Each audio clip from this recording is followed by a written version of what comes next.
Baik, kita bertemu lagi ya dalam pertemuan mengenai bentuk umum sih sebenarnya. Pertemuan yang lalu, minggu lalu kita membahas sebagian bentuk umum. Saya ulang kembali ya yang pernah dibahas di minggu lalu. Masih ingat kalian bahwa nematoda itu bentuknya seperti cacing belut ya, sehingga sering disebut eelworm. Eelworm. Nah, baik, kita ulang sedikit ya. Nematoda tergolong dalam filum nematoda yang berbeda dengan Aschelminthes atau Nemathelminthes ya. Jadi berbeda. Kalau dulu sering dianggap sebagai satu itu dengan cacing, tetapi ini berbeda. Dia filum nematoda, yaitu yang terdiri dari dua kelas. Yang pertama itu kelas Schernente, yang kedua itu kelas Adenopore. Kelas Adenopore. Nematoda tripoblastik, simetri bilateral, vermiform, tidak bersegmen, pseudosolomid, gilik. Nah, minggu lalu sudah kita jelaskan juga. Tubuhnya kalau diiris melintang dia akan berbentuk seperti lingkaran, bulat, terbalut kutikula, sehingga perkembangannya untuk dari juvenil menjadi dewasa dia harus molting. Oh ya, minggu lalu saya belum jelaskan molting itu apa. Molting itu adalah pergantian kulit, pelepasan kutikula. Karena dia terbungkus ya, seperti berbaju besi gitu. Maka kalau tubuhnya nambah besar, dia harus lepaskan bungkusnya. Kutikulanya harus dilepas. Nah, itu yang disebut molting. Molting itu pergantian kutikula. Kutikula lama dilepas, diganti dengan kutikula baru. Kemudian memiliki organ sensori pada bagian kepalanya ya, unik, bentuknya unik, dan terdapat amfid namanya di sekitar bibir, itu organ sensorinya disebut amfid. Di bagian posterior juga ada organ sensori yang sering disebut sensor kaudal ya, sensori organ ya, organ sensori kaudal, organ sensori di bagian ekor. Dan sering juga ada plasmid, disebut plasmid. Jadi kalau di bagian anterior amfid, di bagian posterior disebut plasmid. Ususnya lengkap. Jadi lengkap dengan zonasi ya, bagian usus depan, usus tengah, usus belakang, lengkap. Memiliki organ ekskresi yang unik ya. Jadi organ ekskresinya unik ya, bentuk-bentuknya bervariasi sehingga bisa digunakan untuk identifikasi ya. Identifikasi dari nematoda itu banyak yang menggunakan ciri dari organ ekskresinya. Tidak memiliki sistem peredaran darah dan respirasi. Nah, ini penting. Sistem yang lain lengkap kecuali nematoda itu tidak memiliki sistem peredaran darah dan respirasi. Tidak ada darahnya. Dan respirasi, sistem pernapasan. Mungkin kalau kalian pernah mengambil mata kuliah entomologi, ilmu serangga, maka kalau serangga itu peredaran darahnya disebut peredaran darah terbuka. Ada sistem peredaran darahnya, peredaran darah terbuka. Kalau di nematoda tidak ada, tidak memiliki peredaran darah. Jadi semua tubuhnya, di rongga tubuhnya ya tergenang oleh cairan tubuh yang dimana sistem pertukarannya, respirasinya juga tidak ada sistem pernapasannya. Kalau serangga memiliki trakeolus, mungkin trakea dan spirakel ya untuk pernapasan. Kalau nematoda tidak ada. Jadi bagaimana dia mengambil oksigen? Nah, banyak yang menjelaskan kalau dia bisa melalui kulit ya, melalui sistem pertukaran melalui kulit ya. Nah, kemudian memiliki sistem saraf. Jadi sistem sarafnya sistem saraf longitudinal. Jadi nanti kalian kalau mempelajari morfologi nanti ada nematoda punya cincin saraf. Nah, sarafnya nanti dari cincinnya itu memanjang ke seluruh tubuh ya, longitudinal. Jadi memanjang dari bagian anterior ke posterior. Dinding tubuhnya hanya mengandung otot longitudinal. Jadi ada otot-otot longitudinal yang memanjang juga dinding tubuhnya. Nah, ini yang penting juga, dia adalah dimorfisme atau seks terpisah. Jadi apa? Ada jantan, ada betina. Bukan hermafrodit ya. Banyak hewan yang hermafrodit ya, seperti cacing tanah, ada jantannya, ada betinanya pada satu tubuh. Di jantan dan betinanya, kelamin jantan dan kelamin betinanya ada satu tubuh. Jadi dia hermafroditi. Mungkin cacing, mungkin keong ya, kecap juga mungkin apa hermafrodit, di mana satu individu bisa ada dua kelamin ya, kelamin jantan dan kelamin betina. Tapi kalau nematoda terpisah. Jadi antara jantan dan betina pisah. Nah, itu yang disebut seks terpisah, ke seks dimorfisme. Jadi seks yang terpisah. Hidup bebas atau sebagai parasit ya, mulai dari laut, air tawar, dan daratan. Dan kalau kita lihat komposisinya nematoda di laut ya, minggu lalu kita bahas ya, bahwa nematoda di laut itu lebih banyak, hampir 50% ya,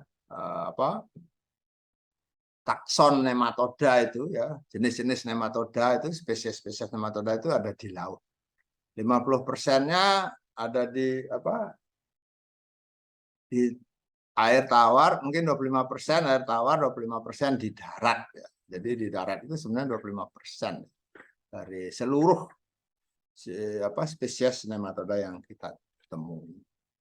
Baik, saya kira ini sedikit gambaran mengenai nematoda, kemudian kita lanjutkan lagi.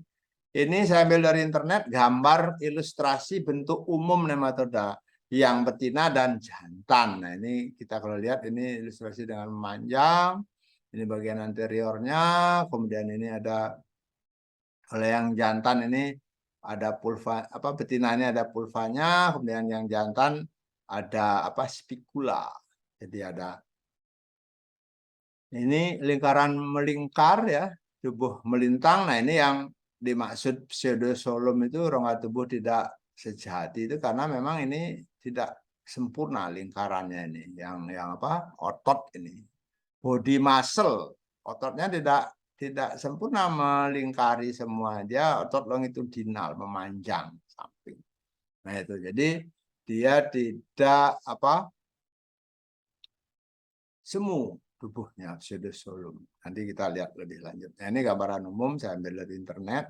Bagus ini gambarnya ya, bisa membantu. Nah, ini permukaan kalau kita lihat secara melintang, ini bibirnya, bibir nematoda ini ada heksagonal, jadi ada 4 ya, 6 ya, 6 bibir dibentuk 6. Baik, jadi kita lanjutkan. Nah, baik, kita mulai dari satu persatu kita melihat dinding nematoda. Kalau irisan melintang, maka paling luar itu adalah dibungkus oleh dinding tubuh. Nah, kita membahasnya mulai dinding tubuh. Dinding tubuh nematoda itu kalau kita lihat, maka itu akan terdiri dari 3 lapisan. Lapisan paling luar yang disebut kutikula, yang tadi saya jelaskan, kalau dia harus berkembang dari juvenil menjadi dewasa, dia harus dilepas melalui peristiwa molting namanya. Kemudian lapisan berikutnya hipodermis. Hipodermis yang berperan di sini untuk membentuk kutikula. Ya, kutikulanya kalau dilepas nanti dari hipodermis ada. Kemudian baru otot. Ototnya longitudinal, ini yang paling dalam. Kalau dari bagian luar sampai bagian dalam, maka urut-urutan dinding tubuhnya itu adalah kutikula, hipodermis, otot longitudinal. Atau kalau dibalik, dari bagian dalam sampai keluar tubuh, yaitu otot, hipodermis, dan kutikula. Nah, ini variasi kutikula. Dari beberapa buku saya ambilkan ini foto scan mikrograf ya. Jadi ini kutikula, hipodermis, dan otot longitudinal muscle ya. Jadi ini gambar ambil dari buku. Ini juga variasi dari kutikula ya. Jadi ada beberapa jenis nematoda, kalau dilihat ada kutikulanya seperti ini. Dan kutikula juga sesungguhnya itu bisa dibagi lagi menjadi lapisan-lapisan. Di kutikula itu berlapis juga, yaitu ada yang dikenal dengan kortikel eksternal, jadi kortek luar. Kemudian ada kortek dalam, kortikel internal. Jadi ini kutikulanya terdiri dari kortek luar dan kortek luar dalam. Dan yang berdekatan dengan hipodermis itu ada median dan basal. Jadi ada 4 lapisan, medial dan basal. Nah, ini semua adalah kutikula. Nah, hipodermis ini berbatasan dengan apa? Hipodermis dengan basal. Nah, disinilah terbentuk, pada basal inilah terbentuk kutikula baru nanti kalau dia mau melepas kutikulanya ya. Nah, ini lapisan dari kutikula paling tidak bisa dibagi 3 sesungguhnya ini ya, tapi yang 4 ini perbatasan antara hipodermis dengan kutikula yaitu basal. Maka bisa dari luar kutikula itu ada lapisannya adalah kortek luar, kortek dalam, median dan basal. Setelah itu baru hipodermis dan otot longitudinal, muscle. Nah, beberapa nematoda lain ini jenis tertentu ini punya seperti ini.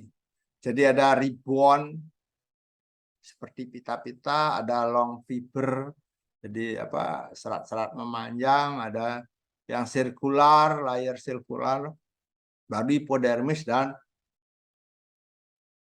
muscle. Jadi ini adalah lapisan dari kutikula. Ini variasi dari kutikula beberapa jenis nematoda. Ini lebih untuk mengilustrasikan bagaimana kalau satu nematoda itu molting ya. Ini diambil dari internet juga. Nah, ini bentuk kutikula, ada lekuan-lekuan ini ya, lekuan ini anulasi namanya anuli. Jadi nematoda itu seperti bersegmen. Sesungguhnya itu adalah pada kutikulanya terdapat lekuan, furo atau ini anuli. Anuli itu bagian yang menonjolnya, kemudian yang furo ini bagian yang cekungnya ini. Nah, ini ada cairan ya, fluid fill ship. Nah, jadi ada cairan yang perbatasan antara ini ya, basal ini ya, hipodermis sama basal ini ya. Jadi ada cairannya. Jadi ini kutikula ya, kortek luar, kortek dalam. Nah, ini kortek mediannya ini tadi, kemudian nanti ini basalnya yang tadi kita lihat kalau yang tadi. Kemudian nanti ini baru hipodermis, kemudian baru muscle. Di hipodermis ada basal lamina juga. Ada ini baru otot ya, muscle. Nah, ini skematis yang dilukis ya oleh Robertson 1908, Baxter ya, based on Baxter ya, and Robertson yang membuat skema ini. Schematic showing layer of the adult cuticula and identified molecular component in each. SC ini surface coat, nah dinding paling luar, kemudian EP ini epikutikula, ini epikutikulanya, cortical, kortek, kemudian ada zone, median zone, nah ini yang disebut median zone, ini basal zone, kemudian ini jadi hipodermis dan basal. Nah, ini untuk menerangkan bagaimana kutikula itu ini. Baik, kita lanjutkan lagi. Ini juga masih ilustrasi mengenai variasi penampilan kutikula. Nah, seperti tadi, kalau kita lihat kutikula itu tidak mulus, tetapi ada seperti bersegmen, walaupun nematoda itu seperti bersegmen. Itu adalah semata-mata karena penampilan kutikulanya. Nah, ini yang disebut anulasi itu. Anulasi itu lekuan-lekuan ini. Jadi tilen kita dengan garis, ada garis lateralnya ya, ini garis lateral, tapi ini lekuan-lekuan. Nah, kemudian ini lekuan kecil juga. Striasi, anulasi, punstuasi, garis lateral. Jadi ini nanti ada apa? Ini juga ada garis lateralnya ya. Kalau anulasi itu lebih besar-besar gitu, sedangkan striasi itu untuk lebih apa? Lekuannya lebih kecil, lebih halus. Lekuan-lekuannya lebih halus disebut striasi, kalau anulasi lekuannya lebih lebar. Sedangkan yang ini lekuan longitudinal yang khusus untuk Dorilaimida ya. Sedangkan Ascarida bahkan ada seperti ini apa daerah apa lateralnya itu seperti bersayap. Jadi lateralnya seperti bersayap. Ini salah satu variasi dari kutikula ya. Baik, mungkin untuk penampilan kutikula kuliahnya kita akhiri dulu hari ini. Nanti kita lanjutkan lagi dengan masih mengenai bentuk umum. Jadi mata apa pembahasan mengenai bentuk umum cukup panjang. Kita akhiri dulu ya. Selamat siang.